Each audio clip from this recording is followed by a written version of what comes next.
Hello, and welcome to another edition of Hipaa in the News with Clarity Ventures. This is going to be your April edition. Let's get started.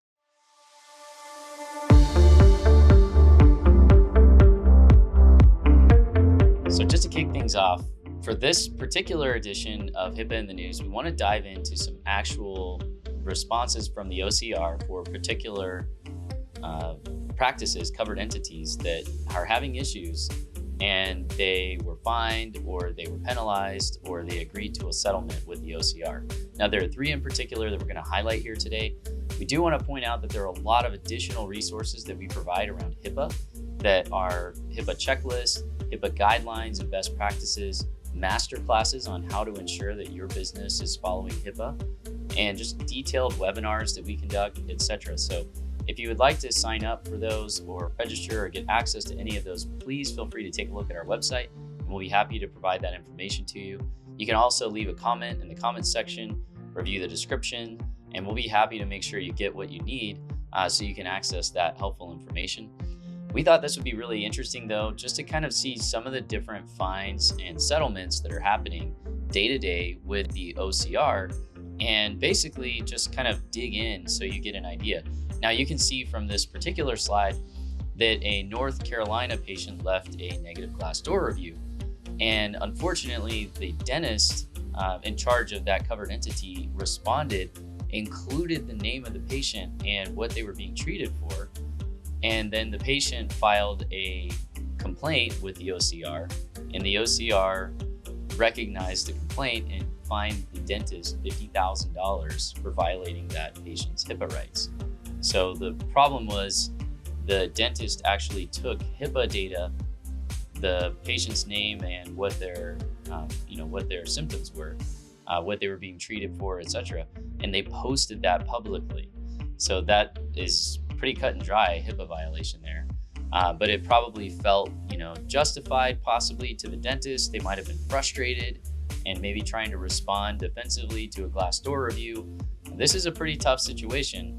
They might feel like their name is being wronged, but you just want to be careful that whenever you are going through and doing, providing responses or really putting any information out there that could be Hipaa, that you just take an overly cautious approach if you don't know. And if you want to, you can work with experts who really understand how Hipaa works and just make sure that you cross your T's and dot your I's like you would with anything else. Hipaa is really sensitive data and we need to make sure that we're careful with it. Okay, so this next one is also really interesting. So you have a dentist again who's running for a public office and they're working with the marketing firm, and basically they took their list of patients who I would only guess, I would only imagine a lot of them the dentist had built a great long-term relationship with, working with them quite a bit. Unfortunately though, this was an abuse of their Hipaa data to take their names and to put their information out there. And literally in the actual fine, if you take a look at the site, they actually, see if I can find it on here. They actually ended up putting that it was a valued client relationship or a valued client. This is the actual kind of listing of the different events, but you can also go and see. So let's actually drill into this. Excuse me. Here it is. Okay, yeah. So you can actually drill into this and go see the actual complaint and get into the details on the site. So here it is. This is a resolution agreement, and you can see that it was a marketing activity that included 3,657 patients, and it referred to them as dear valued patient. So unfortunately, and this kind of goes on to explain some of the issues and some of the problems here, but basically, yeah, okay, so it looks like there were a total of 5,385. So he mailed an additional group out later. But basically, it was disclosing the name and email address of these individuals, and then it didn't designate a privacy officer, and they didn't implement policies and procedures to comply with the requirements of the privacy and breach notification rules.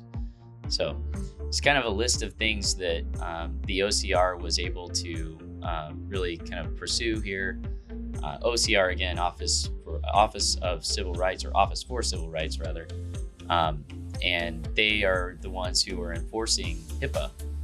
And so basically, long story short, really interesting situation. It was just names and email addresses, but because it was a reference to, to their actual being a valued patient, this kind of brought it up, and then it kind of connected the dots. And then there were other issues that came up about how they were operating their business, where they weren't actually making a good faith effort to comply with Hipaa, unfortunately. We want to cover in the last scenario, the California covered entity that failed to provide medical records. Now, this is also kind of interesting because this is a psychiatric medical service provider. And as you can imagine, this might be kind of a gray area for a psychiatric type of treatment. And they basically were charged because they didn't provide medical records that they were requested to provide. And once again, we can kind of go drill down and look at this particular incident and just kind of see what actually happened. And so you can kind of dig in and see, and this is really helpful if you're practicing as a covered entity and you're concerned. You can look at this precedent, if you will, and see what the OCR is kind of leaning toward and how they're enforcing things, so you can bring this into your particular practice. We think this is really, really helpful data, so you can just kind of stay apprised of how this works in the real world, as opposed to just as a kind of, textbook example. So for these guys, this went back to sessions, basically July 1st of each year from 2013 to 2018.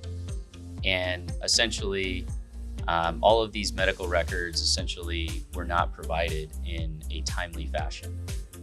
And so that's kind of what it boils down to. They also talked about failing to implement policies and procedures regarding the right of access to protected health information. Right, so basically it says they imposed an unreasonable fee that was not cost-based. Okay, so it almost sounds like they were trying to charge just to go find those records, and it wasn't just based on the cost of the materials, etc. So that's something to watch out for, and basically just keep in mind, you probably don't want to do that based on this precedent, obviously, and the fee that they ended up paying was pretty substantial. So they agreed to a settlement, I believe, of $28,000, and there's a lot of detail here. Quite a bit of detail. So they actually have a corrective action plan, and specific terms and times that they have to meet certain criteria. So basically, if you don't want to end up in that kind of a situation and having a settlement that's pretty substantial, just tend toward doing what the OCR is asking for and following these basic standards for Hipaa. Hipaa can be a little overwhelming and scary just because there are situations like this that happen, and they're kind of understandable that they could happen, even though it's not right to violate somebody's Hipaa rights. They're human beings and they're busy and they're trying to do a lot of things at once. That's why we recommend working with an expert on Hipaa. If you do want to get in touch with us, feel free to, like I said, put a comment in the comments section or reach out to us from our website. If you're interested in getting more of this and seeing this promoted, please hit the like button and hit the subscribe, and we'll see you in the next video. Thanks for watching. Bye for now.